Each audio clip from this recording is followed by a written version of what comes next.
என்னுடைய கணவர் வெளிநாட்டு போகும்போது அவருடைய நெருங்கிய நண்பரோட பாதுகாப்பில் என்னை வீட்டு போனார்.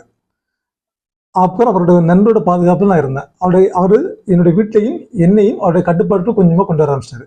அது எந்த அளவுக்கு அப்படின்னா, எங்களுக்கு இடையில ஒரு தகாத உறவு வந்துருச்சு. அந்த லெவலுக்கு அவருடைய கட்டுப்பாட்டுக்குள்ள நாங்கள் போயிட்டோம். கொஞ்ச நாளுக்கு அப்புறம் நான் மனசு மாறி அவருடைய உறவு வந்து கொஞ்சமாக விலக ஆரம்பித்தேன். ஆனால் என்ன பிரச்சனைனாக்க, என்னுடைய கணவர் பணம் அனுப்புறது அவருக்கு தான், என்னை பற்றி ஃபுல்லாக விசாரிக்கிறது அவருக்கு தான்.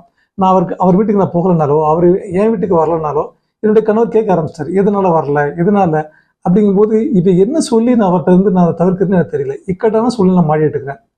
அவருடைய நண்பர் அது சாதகமாக பயன்படுத்தாரு. என்னுடைய கணவர் நான் சொல்லவும் முடியல, உன்னுடைய நண்பர் கெட்டவர் அப்படின்னு சொல்லவும் முடியல. நான் என்ன சார் பண்ணுறதுன்னு கேட்டாங்க. அவங்களுக்கு தேவையான ஒரு கவுன்சிலிங் கொடுத்து நம்ம அனுப்பிவிட்டோம். நிறைய ஆண்கள் செய்யக்கூடிய ஒரு தவறான செயல் இதுதான். ஒருத்தர் முழுமையாக நம்பி தன்னுடைய மனைவியோ என்னோட உறவினரையோ அவங்கள ஒப்படைக்கிறாங்க. நிச்சயமாக அந்த மாதிரி செய்யவே செய்யாதீங்க. அவங்க எந்த ஆண்களை கரெக்டாக செய்தால் மேக்சிமம் இங்கே காதலுக்கு இடமே இல்லை, காமம் தான். அதனால பெரும்பாலும் ரத்த சொந்த உறவுகள், அதாவது ஒரு திருமணம் செய்யக்கூடாது அப்படிங்கிற உறவுகளை தவிர்த்து உறவுகள் நம்பி முழுமையாக உங்களுடைய வீட்டு பெண்களை ஒப்படைக்காதீங்க. அவங்க தவறான வழியில் தான் பயன்படுத்துவாங்க. அந்த பெண்கள் திருந்த நினைச்சாலும் அவங்க திருந்த விட மாட்டாங்க, மீண்டும் மீண்டும் தப்பான பாதைக்கு போயிடுவாங்க. ஸோ ஆண்கள் இது மாதிரி பண்ணுறதை தவிர்த்துக்குங்க.